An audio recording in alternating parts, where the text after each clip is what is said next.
ሲጀመር ባልና ሚስቱ የራሳቸውን ኑሮ ሊኖሩ የሚችሉበት በቂ ገቢ ከሌላቸው መጋባት የለባቸው በፍጹም። ባልም ሚስቱን ሊያኖርበት የሚችለው ገቢ ሳይኖረው ማግባትም የለበትም። ምክንያቱም አሁን ቤተሰብ ነው የሚያቋቁሙት፣ ኢንስቲትዩሽን ነው የሚያቋቁሙት፣ ተቋም ነው የሚያቋቁሙት። ይሄ ተቋም ገንዘብ ይፈልጋል።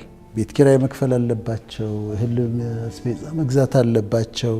ልጅ ይመጣል። አንዳንዴ ምን ይላሉ? ዝም ብለው በቃ እግዚአብሔር ያውቃል። እውነት ነው፣ እግዚአብሔር ያውቃል። ግን እግዚአብሔር ደግሞ በፕላንም ያምናል።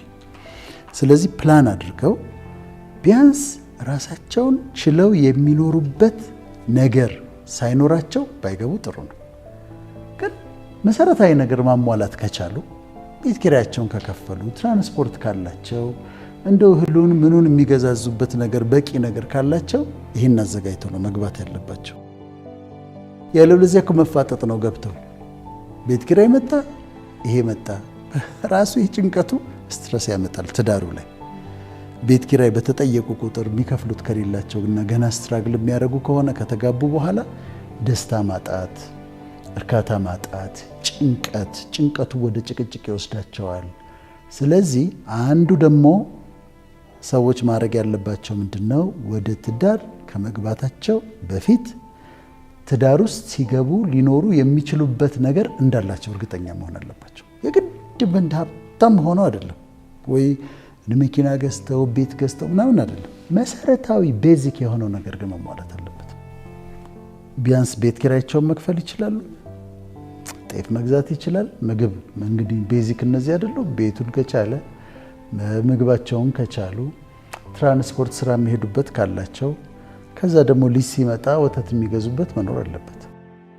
ያለበለዚያ ተጋብተው እሱ ብቻ አይደለም አሁን ያለቻቸውን ነገር በሰርግ ጨርሰው የተጠራቀመችውን ነገር በሰርግ ጨርሰው ተበድረው ሰርገው ዌዲንግ አዘጋጅተው ግብዣ፣ ከዛ እሱን ሲከፍሉ ገንዘብ ምንም ሴቭ ሳያደርጉ ሲገቡ የሰርጉ ዕዳ ይመጣና ትዳሩ ላይ ቁጭ ይላል። የመጨቃጨቂያ ምክንያት ይሆናል። አንቺ ነሽ እኮ ዝም ብለን እንጋባ አላልኩሽም እንዴ?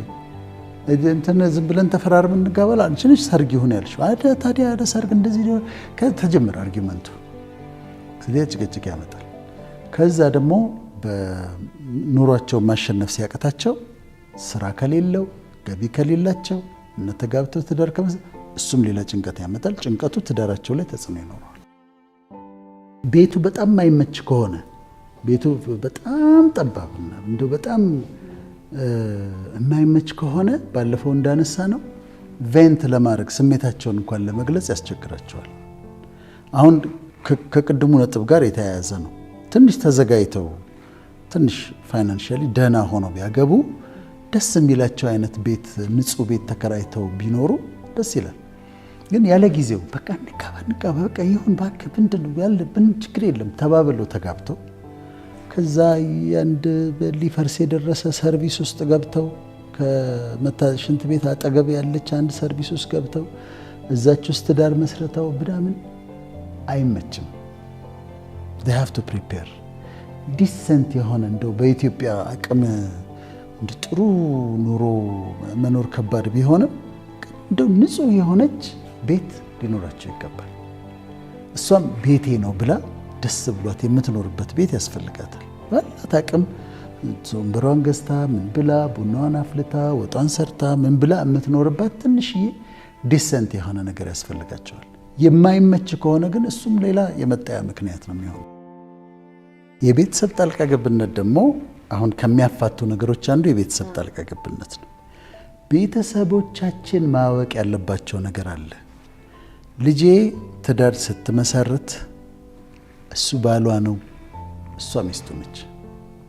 የነሱ ቤት ነው፣ የነሱ ፋሚሊ ነው። አሁን ከውጭ ሆኜ እንግዳ ሆኜ ሐሳብ ልሰጥ እችላለሁ። እንግዳ ሆኜ አንዳንድ ነገሮች ላደርግ እችላለሁ። ቤታቸው ውስጥ ግን ከገባሽባቸው አሁን ለምሳሌ የባል እናት ይኖራሉ፣ ይወደዳሉ። አሁን የባል እናት የሚስት እናት ይኖራሉ።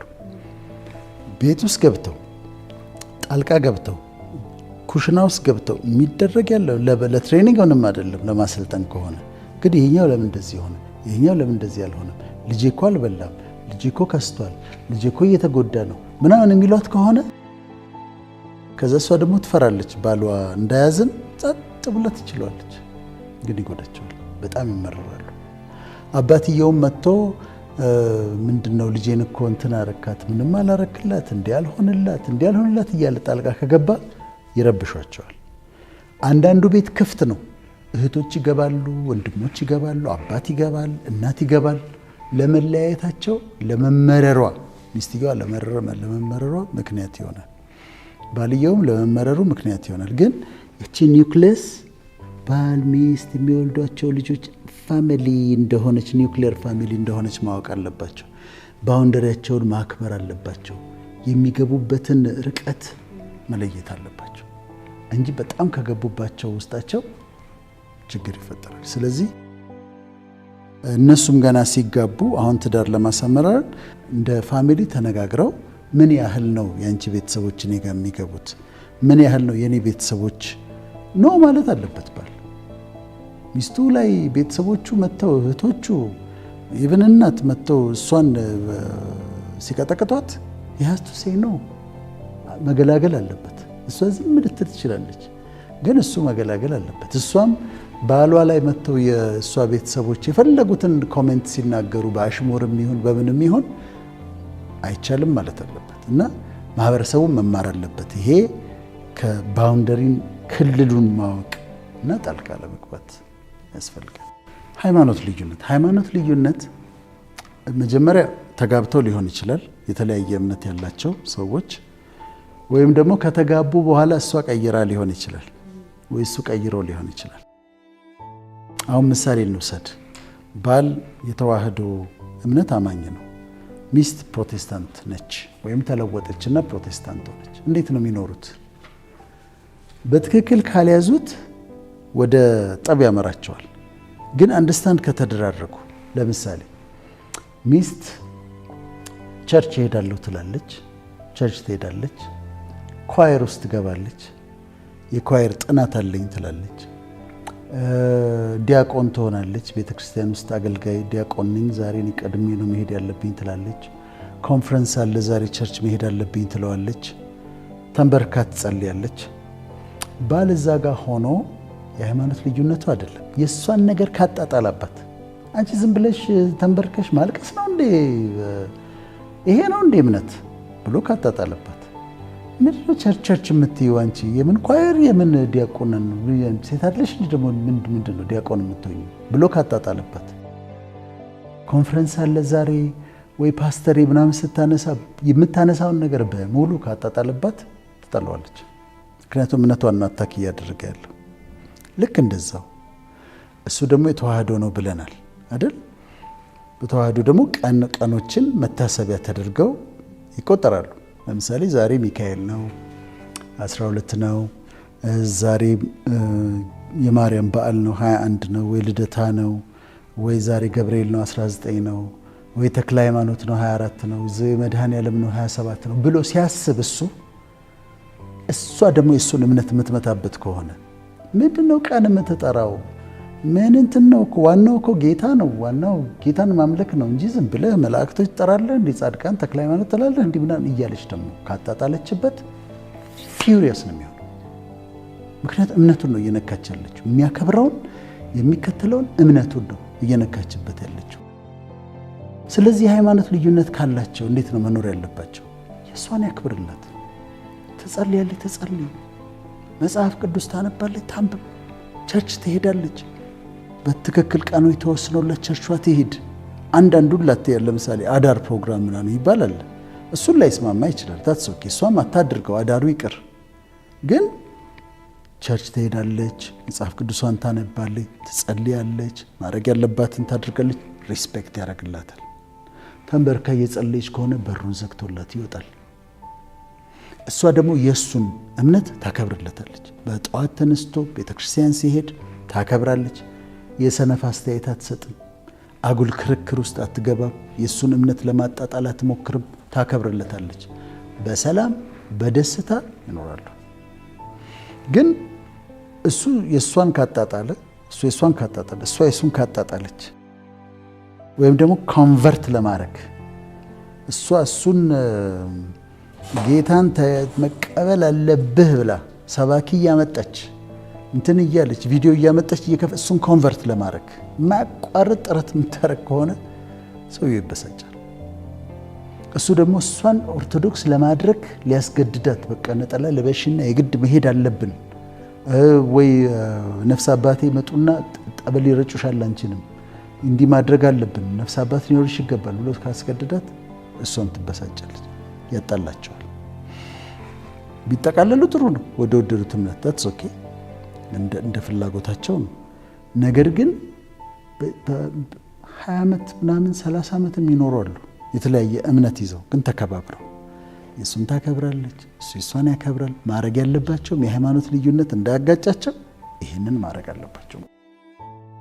አንዱ ፋክተር ያለው የዲቮርስድ ፓረንትስ ነበር ማለት የተፋቱ ወላጆች ያላቸው ለመፋታት እድላቸው ሃይ ይሆናል። ስለዚህ ወደ ላይ ወተን አሁን ልናስተካክለው አንችልም። ግን ምንድነው ማድረግ ያለብን? እነዛን ወላጆቻችን እንደ ምሳሌ አንወስዳቸው። ትዳርን በተመለከተ እና አሁን እኔ ለልጆቼ ምሳሌ አይደለሁኝም። የኔ ምሳሌ እንዳይከተሉ ነው የምነግራቸው። በትምህርት በስራ ብዙ ነገር አለ እኔን የሚከተሉበት።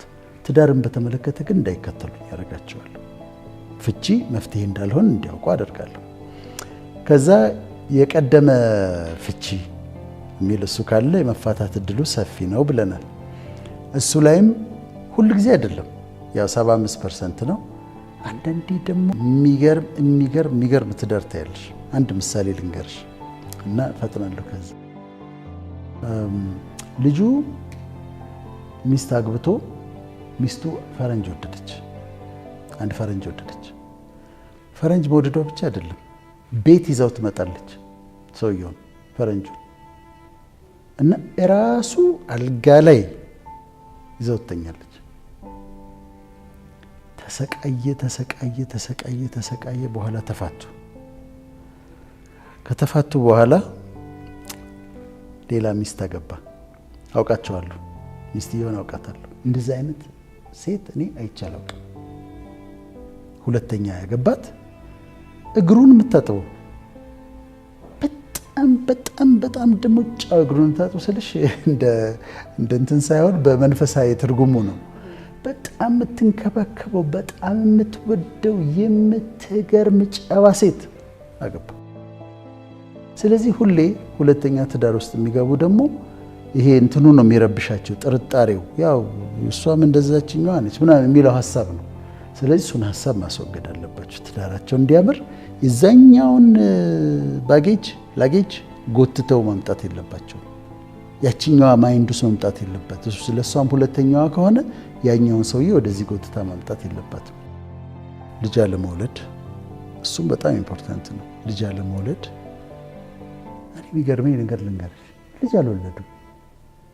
ለምን አዶፕት አያደርጉም?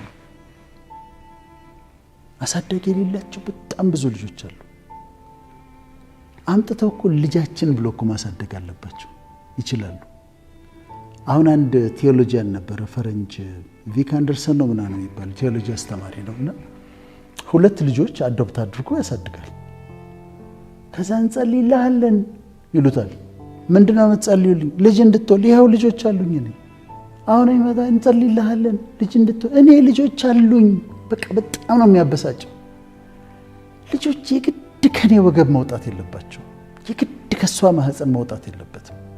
እንደቃል ኢንፈርቲሊቲ ባይ ዴፊኒሽን አንፕሮቴክትድ የሆነ ሴክሹዋል ሪሌሽንሺፕ ፎር 2 years ነው በዴፊኒሽን ኢንፈርታይል የሚባለው። ያምጡና ስንት ልጆች አሉ አዶፕት ያርጉ፣ የራሳቸው ልጆች ያርጓቸው፣ ያሳድጉ። ቤቱም ደስ ይላል፣ ለልጆቹም ደግሞ መልካም ነው። እነሱም በቃ አባት ሆኗል እናት ሆኗል።